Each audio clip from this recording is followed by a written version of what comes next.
kepadaku ilmu yang diajarkan kepadamu oleh Allah Subhanahu wa taala, aku hendak ikut kepadamu. Maka awalnya Nabi Khidir bilang, "Qala innaka lan tastati'a ma'iya sabra." Kalau melihat dari potongannya, kamu ini orangnya tidak kuat ikut dengan aku. Karena ilmu yang ada pada diriku yang Allah berikan ini sulit untuk diterima secara umum. Nah, dulu kita disampaikan oleh kiai kita, pelajarannya diantaranya Bapak Ibu sekalian para hadirin dan hadirat, menunjukkan kata beliau adabnya seorang ingin menuntut ilmu harus minta izin. Kalau seorang murid wali santri mau memondokkan, mau mengantarkan anaknya belajar di satu tempat, hendaklah orang tuanya yang langsung mengantarkan. Minta izin. Syaratnya jangan dibiarkan anaknya berangkat sendirian gitu. Apalagi kadang anaknya tidak ketemu sama kiainya, ketemunya sama pengurus saja, keamanan saja. Berarti dia mendaftar itu tidak izin dan kiai. Itu kata guru kita dulu seperti itu. Maka aturannya itu yang benar, kalau ingin menyekolahkan anak itu langsung minta izin kepada yang ketua. Orang tuanya langsung antarkan. Tidak boleh anaknya sendiri, takut-takut anaknya tidak ketemu sama kiainya, tidak ketemu sama ketuanya, kepalanya. Ketemunya cukup melalui prosedur, melalui keamanan, petugas-petugas bawahan ketuanya, ya sudah. Berarti belum dapat ini adab dalam etika untuk ilmu minta izin. Karena dalam Al-Quran Nabi Musa minta izin. Sama dalam cerita ini, Imam Al-Ghazali minta izin ketika itu. Apa kata beliau? Ya sayyidi uridu an akhudha ilma minka. Wahai Tuhan, aku ingin minta ilmu dari Tuhan. Maka jawabannya sama, mirip-mirip dengan Nabi Khidir. Karena ini agak beda, ilmu hakikat dengan ilmu syariah. Karena yang diambil ini ilmu hakikat ini. Kata Syekh Al-Muttaqi, la'allaka la tutibu ita'ata amri. Jangan-jangan kamu tidak mampu nanti ikuti perintahku. Ini lain ilmunya nih. Jangan kamu anggap biasa. Maka kata Imam Al-Ghazali memang luar biasa. Imam Al-Ghazali ini ceritanya mirip betul dengan yang diceritakan dalam surah Al-Kahfi, cerita Nabi Musa. Kotor. Apa kata beliau? Sama ungkapannya. Insya Allah utiku dzalik. Insya Allah aku akan mampu untuk menjalankan perintah kamu. Sama Nabi Musa ketika itu gitu juga. Ketika dibilang sama, dikatakan oleh Nabi Khidir, qala innaka lan tastati'a ma'iya sabra. Jadi kata Nabi Khidir, kamu tidak mampu ikut aku kalau ingin mendapatkan ilmu yang Allah ajarkan kepada ini. Maka Nabi Musa juga mengatakan seperti itu. Satajiduni insyaallah sabiran wa la a'si laka amran. Nah, insyaallah kau mendapatkan sabar dan tidak akan membantah, tidak akan menyelisih engkau. Sama nih. Kata melihat kesungguhan itu baru langsung diuji. Nabi Musa diuji, Imam Ghazali juga diuji. Jadi memang luar biasa nih Imam Ghazali. Kalau dilihat tarik sejarah dan cerita-cerita Imam Ghazali, memang ada kemiripan dengan Nabi Musa. Jadi ada kemiripan dengan Nabi Musa. Itu masyhur cerita Imam Ghazali. Itu Bapak Ibu sekalian. Pernah beliau itu diceritakan bahwasanya Nabi Musa ketika itu berkumpul bersama para nabi dengan yang nabi lainnya. Bahkan di situ juga dikelilingi para sahabat. Nabi Muhammad ketika itu berada di atas sarir, yang mana nabi-nabi semuanya itu di bawah, di depan. Ketika itu seorang ulama mimpi di depan Masjidil Aqsa. Nah, ketika mimpi itu, di situ Nabi Musa memulai pembicaraan. Apa kata Nabi Musa? Ya Muhammad, wahai Muhammad, engkau pernah mengucapkan satu kalimat yang menurutku sebenarnya itu kayaknya perlu dipertimbangkan kebenarannya. Apa itu?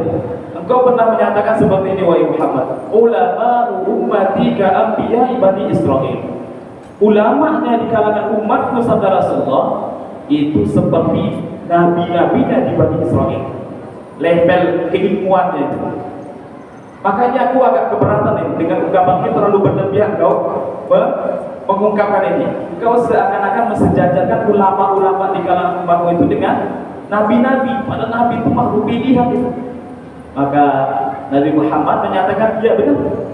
Kalau ingin bukti, baiklah, akan kubuktikan. Dipanggillah di dalam mimpi itu, dilihat oleh ulama yang mimpi itu, yang dipanggil Imam Al-Ghazali.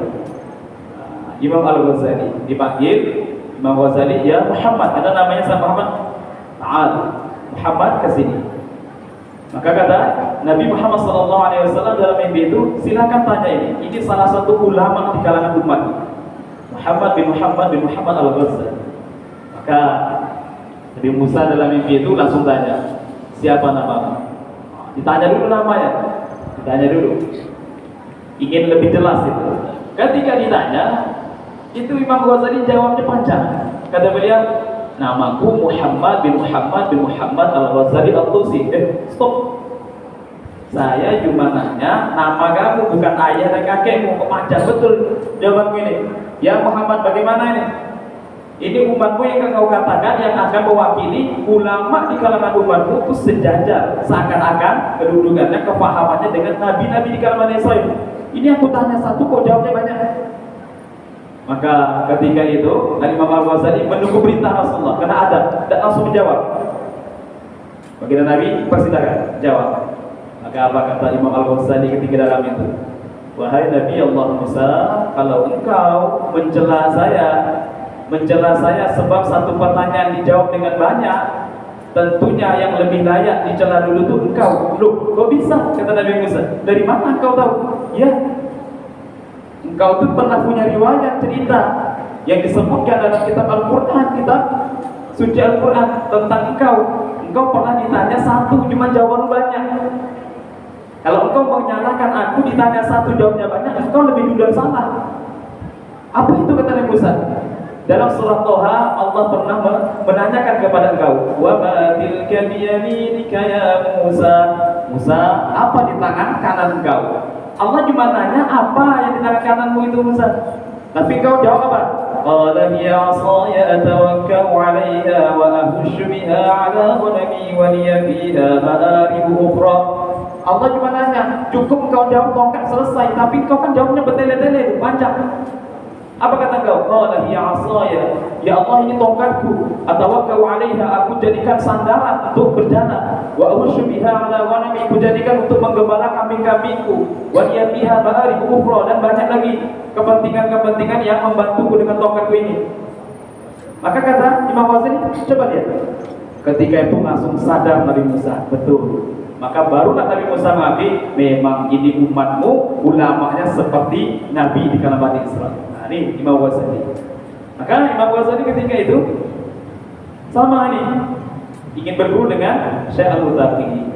Ceritanya mirip dengan Nabi Musa ingin berguru dengan Nabi Khidir. Dites, diuji langsung, diuji. Kemarin kita sampaikan ini sedikit ulang biar lebih nyambung. Kata Syekh Al-Mutaqi, ya sudah, kalau ingin berguru denganku dan rasanya mampu, silakan. Kamu itu lantai itu coba kamu sapu lantai. Maka akhirnya Imam Al-Ghazali sapu. Ada sapu itu miknas itu penyapu, disapu.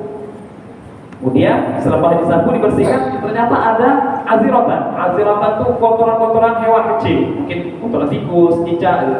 Itu ada kotoran. Coba bersihkan. Imam Al-Ghazali ingin membersihkan, mau lepas bajunya. Nah, dilepas baju beliau, jubah beliau, kemudian dilap. Maka kata Syekh Al-Mutaqi, ini ujiannya bahan lagi. Apa itu? Kata Syekh Al-Mutaqi, stop. Jangan dilepas bajunya. Kalau ingin mengelap kotoran itu jangan dilepas. Sekalian sak badan-badanmu itu langsung cerosorkan di situ. Jadi membersihkan kotoran itu sak badan-badan. Jadi disapukan dengan badan beliau. Maka ketika itu Imam Ghazali sudah mantap ketika itu, insya Allah akhirnya beliau ingin ingin melepaskan pakaian. Falamma arada Imam ayat sahabat baru ketika ingin dilepas tuh pakaian beliau, langsung sudah stop. Kamu berhasil. Berhasil. Tapi kalau melihat cerita ini bukan merendahkan Nabi Musa, bukan Bapak Ibu. Kalau melihat cerita ini, Nabi Musa kalau dalam surah Kahfi tidak berhasil. Tidak berhasil apa? Tidak seperti yang diungkapkan sebelumnya. Aku tidak akan melanggar larangan.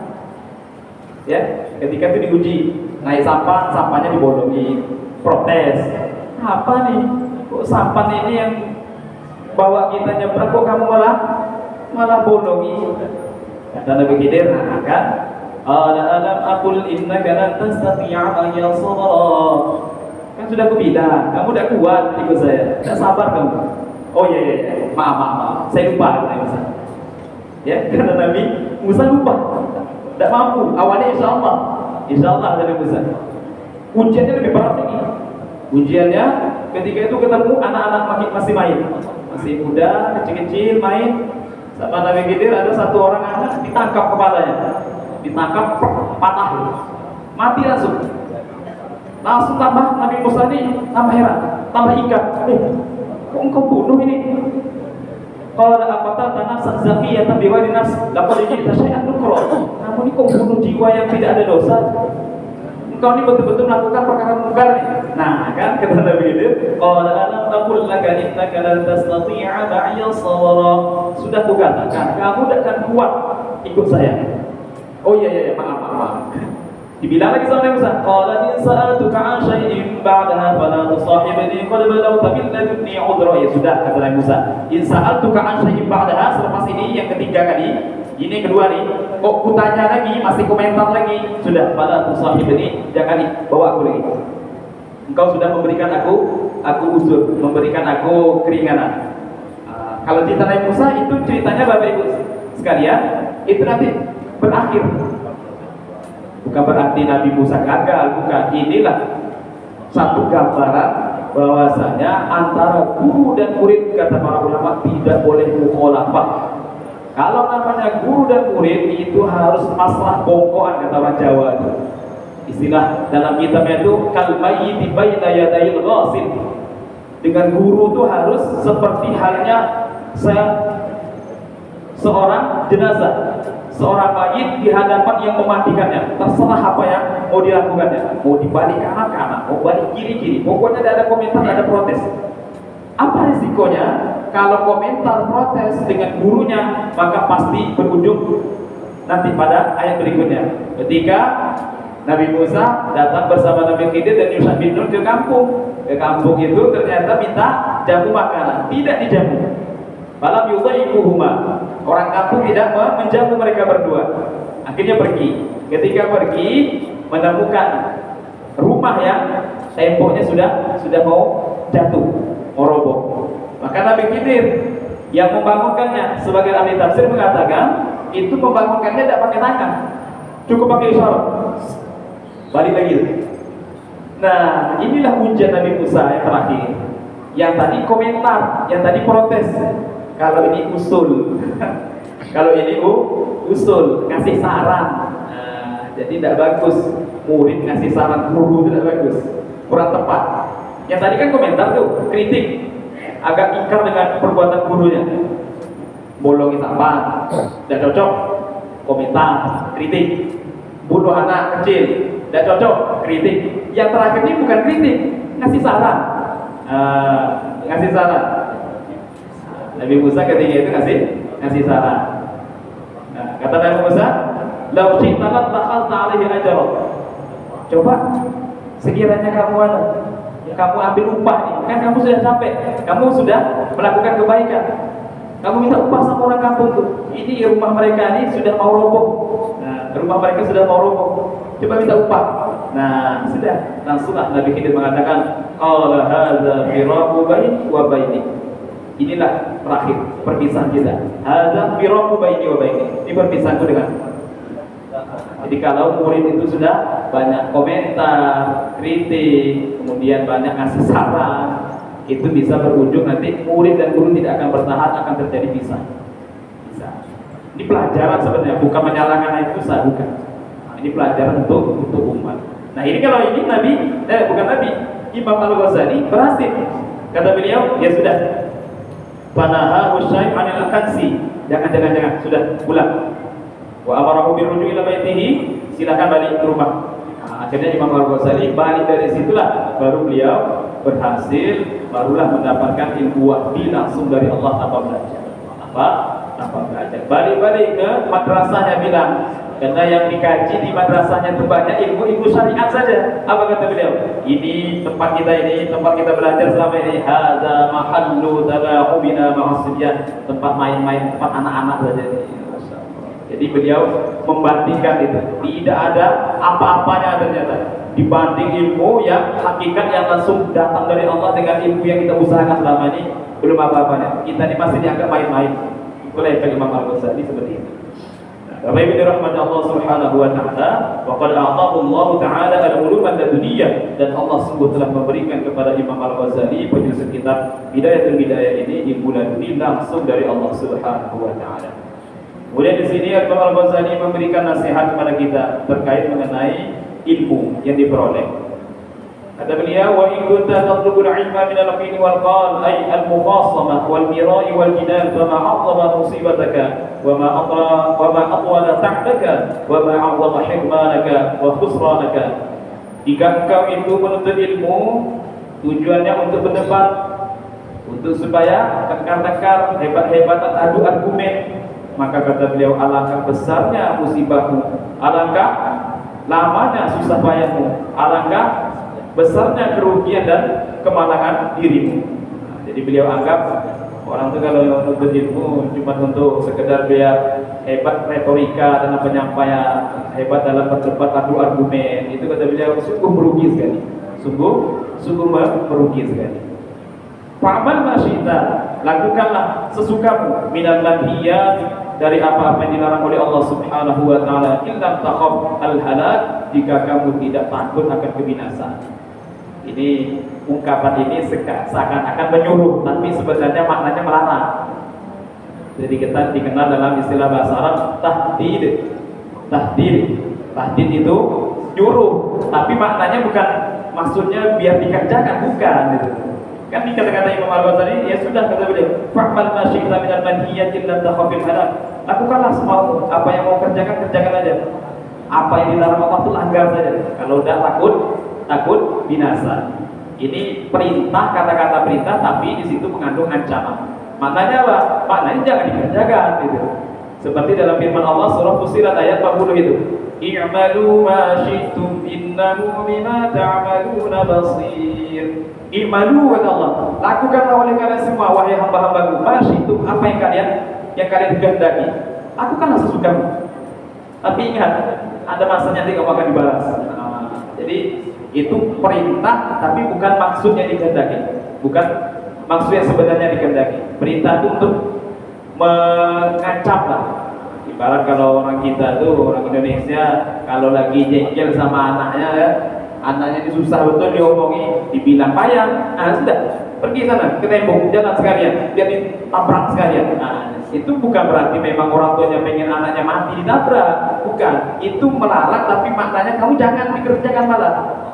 Itu saking adanya itu, saking gregetnya sudah. Dibilangin susah betul, ya sudah pergilah sekalian, tidak usah balik lagi. Itu pergi sekalian. Itu bukan nyuruh pergi, betul loh. Kalau orang kurang paham, nyuruh pergi dia. Ini berarti tidak cerdas, ini salah. Itu namanya tahdid. Nyuruh bukan berarti maksudnya sesuai apa yang dikehendaki, maksudnya itu tidak seperti itu, malah melarang sebenarnya. Sama nih, fa'mal ma syi'ta minal manhiyat, lakukanlah sesukamu hal-hal yang dilarang Allah.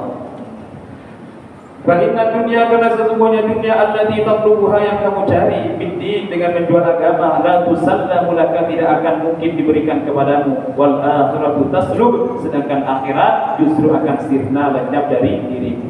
Kata beliau, karena orang kalau nuntut ilmu tujuannya untuk tadi itu semuanya dunia. Tujuannya untuk supaya hebat berdebat, hebat berargumen, hebat kemudian retorika dalam penyampaian dan lain-lain sebagainya, itu dunia. Maka kok kamu, kata beliau, mendapatkan itu semua dengan cara jalannya menjual agama, justru dunia yang kamu cari itu tidak akan kamu dapatkan, tetapi akhirat malah hilang. Faman talaba dunya bid-din fasirahuma, siapa yang mencari dunia, mengincar dunia dengan cara menjual agama, justru dia akan merugi kedua-duanya. Dunianya belum tentu dapat, akhiratnya justru hilang. Ini nasihat beliau.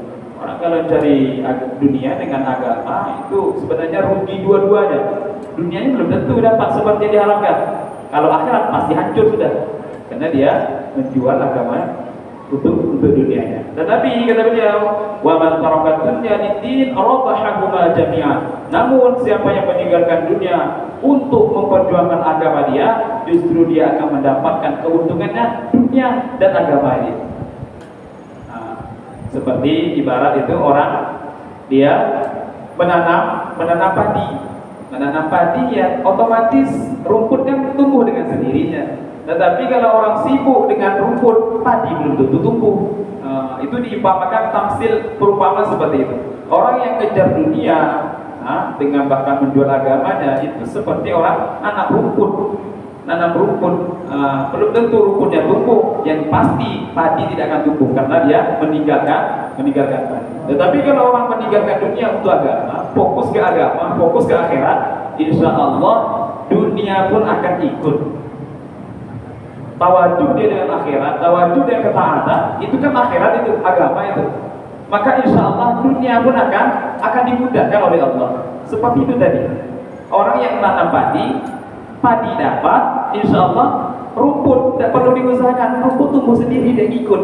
Kalau sudah ada padi, otomatis rumput tumbuh gitu. Seperti itu gambaran mudahnya. Kemudian istasyaffa bihima, maksudnya kalau engkau meninggalkan dunia untuk agama, justru engkau mendapatkan keberuntungan, baik itu keberuntungan dunia maupun keberuntungan akhirat. Fa inna dunya aduwwatun lillah, karena dunia itu adalah musuh bagi Allah, wa aduwwatun li awliyaihi, dan musuh bagi kekasih Allah, wa aduwwatun li a'daihi, dan musuh juga bagi musuh Allah. Jadi seakan-akan kalau dilihat ibarat ini mengatakan dunia itu musuh bagi semuanya, hatta bagi yang mencintainya. Pertama, dunia itu adalah musuh bagi Allah. Alasannya, fa innaha taqta'u tariq an awliyaihi, karena dunia itu bisa menghalang seorang hamba dari beribadah pada Allah. Makanya dunia itu menjadi musuh bagi Allah. Karena sebab dunia, kekasih-kekasihnya, hamba-hambanya terhalang untuk taat kepadanya. Jadi dunia ini penghalang untuk hamba taat pada Allah. Berarti dunia itu musuh bagi Allah. Ini pertama. Yang kedua, wa amma adawatuha li awliyaihi fa li'annaha tazayyana lahu bi zinatiha wa 'ammatu bi zarratiha fatajarra'u maharat as-sabri fi muqata'atiha. Dunia itu juga musuh bagi wali-walinya Allah, kekasih Allah. Kenapa? Sebab alasannya dunia itu kan indah, Bapak Ibu. Dunia itu Nabi sendiri bilang, inna dunya hulwatun hadirah. Dunia itu manis, indah, hijau, enak dipandang. Itu Nabi sendiri sudah bilang. Nah, ketika dunia itu berhias dengan perhiasan-perhiasannya dan kemegahannya, sedangkan para kekasih Allah dia tidak mau melirik. Dia harus memaksa dirinya untuk meninggalkan itu semua, sehingga itu akan membuat dia sakit. Maksudnya apa? Meneguk pahitnya sabar untuk menahan diri supaya tidak tertarik. Bayangkan, itu kan ujian betul. Makanya dunia itu musuh bagi kasih Allah, karena menjadikan rasa sabar kekasih Allah itu lebih jadinya. Lebih ditampilkan, datang orang bawa uang sekian, diancam gitu loh. Itu kan luar biasa tuh. Nih Pak Yai, ada uang 5 miliar, tapi tolong untuk keluarkan fatwa ini. Wah, itu kan udah kuat-kuat. Itu telannya dia pahit sekali itu tuh untuk menolaknya itu. Makanya musuh betul bagi kekasih Allah itu. Karena dia menggiurkan. Bayangkan, 5 miliar datang depan mata di antara orang, tapi keluarkan fatwa ngaur. Itu kalau tidak kuat-kuat, maka akan terjatuh. Tetapi kekasih Allah dia tahan itu. Dia telat pahitnya sabar menahan diri, jangan sampai dunia yang menghias dirinya itu mencelakakan dia. Maka kata Syekh Nawawi, itu dunia musuh juga bagi kekasih Allah. Nah, yang uniknya, wa amma adawatuha li'a'daillah, ternyata dunia itu juga musuh bagi para pencintanya. Ternyata musuh. Seakan-akan tidak ada kawannya dunia itu, tidak ada. Musuh semua bagi siapa? Apa itu? Adapun musuh bagi para pencintanya, yaitu falistidrajiha bimakriha, dengan sebab dunia itu memperdayakannya dengan tipu dayanya, hatta awwalu 'alaiha, orang-orang yang mencintainya akan semakin bergantung dengan dia. Itulah permusuhan dunia dengan para pencintanya. Kenapa? Ketika dunia ini mampu berhasil menipu pencintanya itu, mau tidak mau pencintanya kan makin tergantung hatinya, makin kuat rasa takut kehilangan. Sementara kehilangan itu pasti akan dihadapi. Jadi sebenarnya menyakitkan itu. Namanya musuh kan menyakitkan. Jadi bagi pencintanya pun sebenarnya menyakitkan para pencintanya dunia itu. Orang itu semakin kuat cintanya, semakin berat untuk berpisah. Mereka dulu pernah ada khutbah luar biasa. Ustaz Syafruddin itu menceritakan khutbah tentang bahwasanya semakin kuat orang cinta dengan dunia, maka semakin berat dia akan merasa berpisah. Dan itu merupakan siksaan itu. Siapa yang paling berat mata ketika mau meninggal dunia? Siapa yang mereka ini rasa cinta dunia itu kuat? Makin banyak cinta, makin banyak yang dirasakan kesusahan hati untuk berpisah dengannya.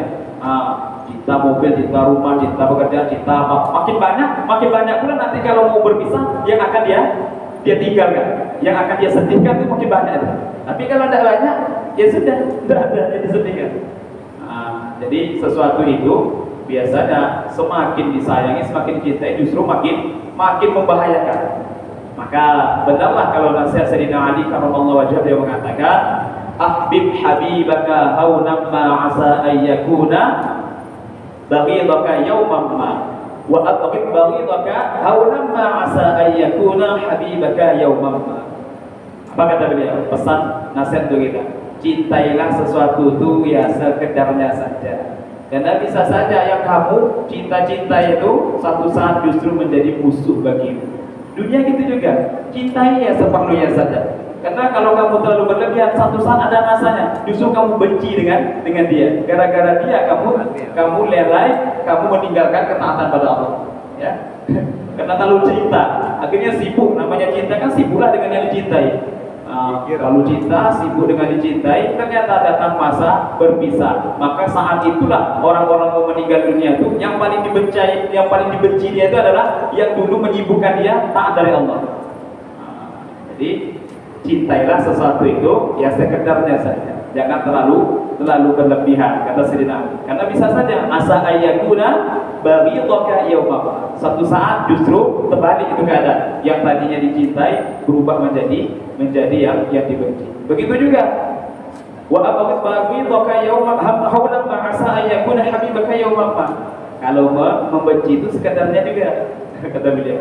Jangan membenci itu keterlaluan, berlebihan. Kita tidak tahu satu saat yang kita benci justru dia yang menjadi kekasih kita suatu saat nanti. Justru yang kita tidak pedulikan itu yang malah nanti menjadi kita pedulikan. Amalan yang kita lihat biasa-biasa saja justru itu nanti yang diharap-harapkan. Yang kita tidak pedulikan itu justru yang akan kita nanti. Tasbih, zikir, selawat itu ternyata yang menurut kita sepele yang tidak kita pedulikan, ternyata itu malah nanti yang suatu hari menjadi kekasih kita yang sesungguhnya. Nah ini nasihat Sayyidina Ali karramallahu wajhahu. Bapak Ibu dirahmati Allah Subhanahu wa taala. Kemudian di sini Al-Imam Al-Ghazali menyebutkan fahadhihi madhkurat jumalul hidayah ila bidayatil thariq fi muamalatika ma'allah bi ada'i awamirihi wa jitinabi nawahihi. Ini semua yang sudah kupaparkan, kata beliau, merupakan sejumlah petunjuk untuk memulai jalanmu meniti berhubungan dengan Allah Subhanahu wa taala. Maka namanya bidayatul hidayah, permulaan hidayah. Ini semua yang sudah kupaparkan dari kemarin-kemarin itu baru permulaan untuk menuju Allah Subhanahu wa taala. Yaitu dengan menjalankan perintahnya dan menjauhi larangannya. Wa usyiru 'alaika, dan sekarang aku akan memberimu arahan, kata beliau, bijumalin minal adab, sejumlah adab-adab litu'akhidha nafsaka biha, agar engkau mengoreksi dirimu dengan adab itu. Agar engkau gunakan adab itu fi mukhalafatika ma'a ibadillah, di dalam pergaulanmu bersama hamba-hamba Allah. Jadi sudah selesai membahasa, beliau bilang ini semua baru permulaan. Sekarang aku akan memaparkan sekilas terkait adab-adab bagaimana cara bergaul bersama hamba-hamba Allah Subhanahu wa taala. wa suhbatika ma'ahum, dan cara berteman dengan mereka di dunia ini. Ini nanti akan beliau sebutkan pada bagian ketiga ini adalah adab-adab berteman dan bergaul bersama Allah dan bersama hamba-hamba Allah.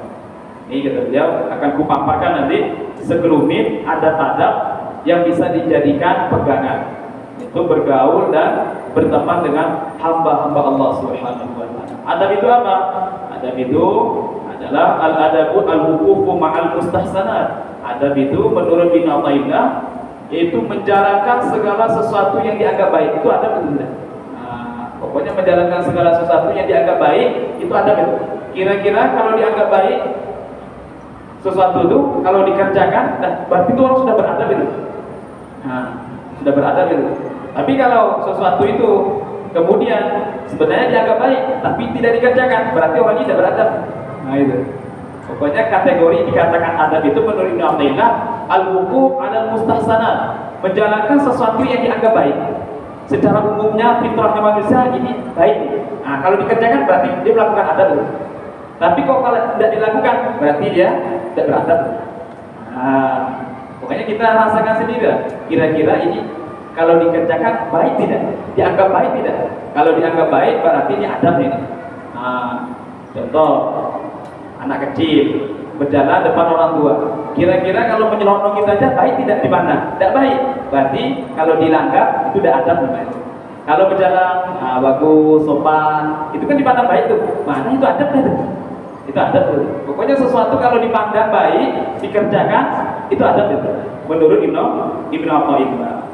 Ada yang mengatakan al-akhdhu bi makarimin akhlaq. Adab itu adalah ya secara umum akhlak yang mulia.